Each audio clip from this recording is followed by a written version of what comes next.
The great hall of the Orion Empire shimmered with columns of crystal light that rose from the polished floor like frozen sunbeams.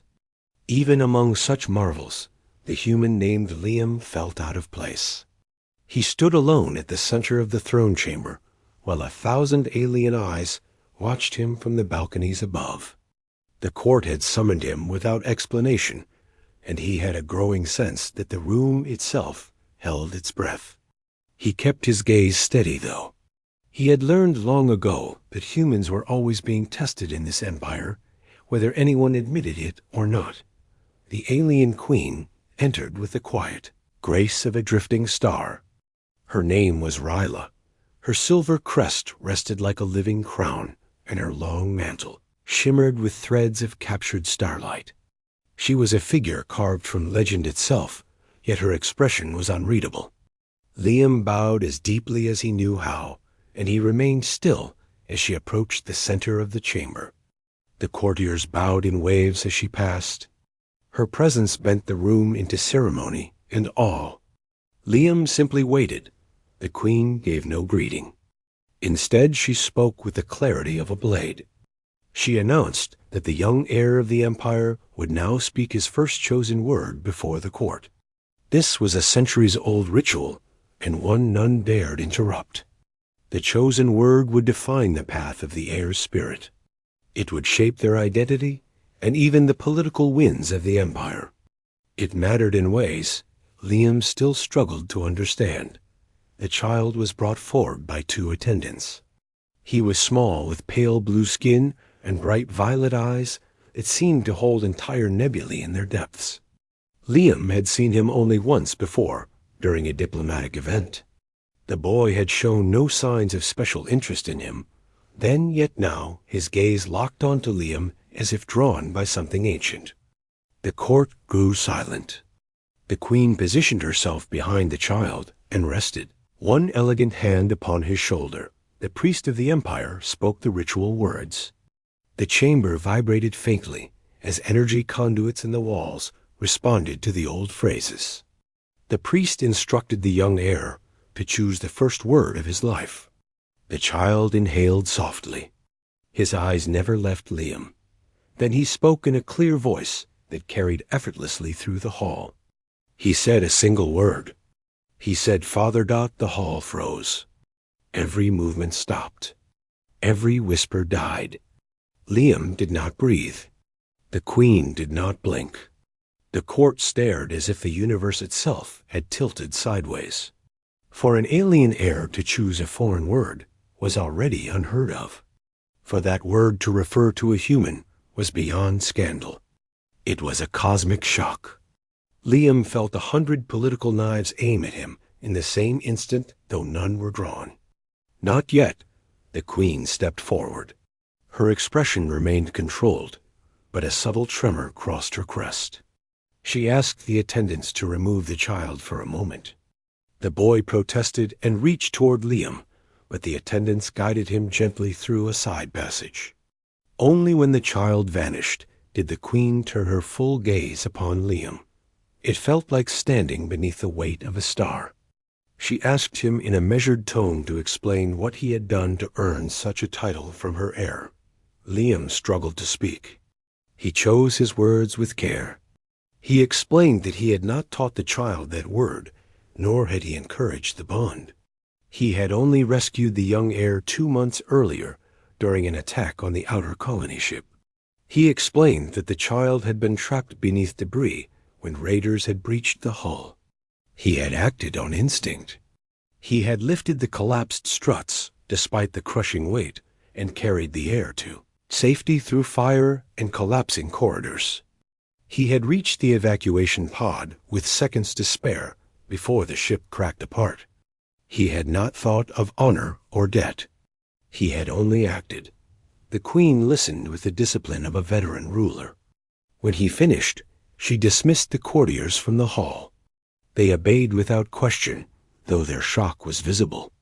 When the last figure had gone, she approached Liam. She asked him again in a quieter voice if he felt any intention toward the throne or her child. He replied that he desired no power in this empire. He added that he valued the child's safety because he was a child, not because of any throne. The queen absorbed this. Her gaze softened by a fraction.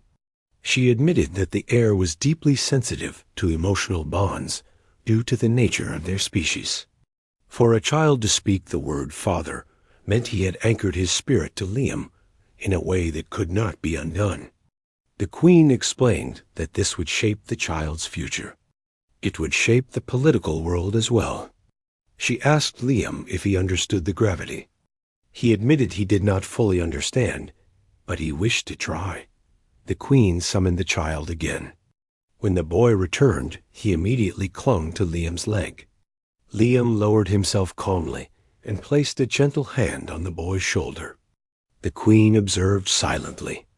The child looked up with bright devotion and repeated "Father" in a tone filled with certainty. Liam asked why he had chosen that word. The child explained with the simple truth of youth that Liam had come through fire for him and had held him like he mattered. He said no one had ever held him that way. The queen's expression shifted with a pain she had kept hidden. She confessed that leadership had forced her distance from her own child. She had feared teaching him attachment too early. She had wanted to protect him from dependence, yet she realized now that the absence had created hollow space in him. Liam reassured her that the child's love for his mother was still strong. The child nodded instantly. He adored her. Yet his bond with Liam was a different thread woven through fear and rescue. The queen contemplated this for a long moment. She then made a declaration that startled them both. She stated that if the heir had chosen this path, then the empire must adapt. She appointed Liam as the guardian of the heir. This title held enormous weight. It bound him to the royal line and placed him under direct protection and observation. Liam accepted because the alternative would have been tearing the bond from the child's heart. He could not allow that pain. Word spread quickly through the capital. Many reacted with suspicion and resentment. Some whispered that humans sought influence. Some claimed it was a scheme. Others believed it was a sign of destiny. Through the chaos, Liam focused on his new responsibilities. He learned the customs of the court. He trained in the traditions of the Orion Guardians. He lived close to the palace under constant watch, yet he learned to endure it. For the child's sake, the young heir changed as well. He grew more confident and more curious. Liam guided him in simple tasks. He taught him to climb the garden terraces. He taught him to read human stories. In return, the child taught him the glowing runes of his people and the humming melodies of ancient star songs. Their bond deepened with each shared sunrise. The queen observed all this with increasing trust. She often spoke with Liam privately about state affairs. She admitted one evening that she had feared humans. She had seen them as fragile. Yet Liam had altered her perception without meaning to. She said he carried a strength that did not rely on power or armor. She said he carried a strength that came from heart. Liam simply bowed his head and thanked her. Months passed, and threats rose against the throne. Rebel factions claimed that human influence weakened the empire. They planned to overthrow the queen and seize the heir. Liam discovered one such plot through intercepted messages. He informed the queen immediately. Rather than retreat into caution, he volunteered to stand as the first line of defense during the ceremony, where the heir would officially be presented as the future king. The day of the ceremony arrived. The court gathered in the great hall once more. The queen stood tall. The child stood beside her. Liam took his place near the dais. When the rebels struck, they did so with precision. Explosives shattered a balcony. Armed figures dropped from the rafters. The queen shielded her child, but the attackers surged forward.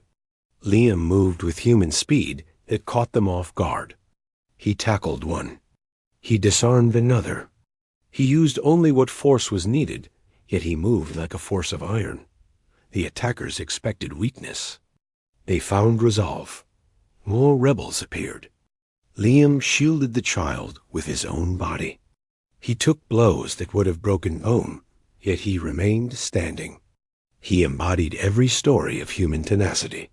He fought with nothing but instinct and training. The court saw everything. They saw that the guardian of the air stood without fear. They saw that he fought not for power, but for love. The queen herself joined the battle. Her energy blade glowed with royal authority. Together, she and Liam drove back the rebels. When the last attacker fell, the hall was silent again, but for a different reason. This time the silence held awe.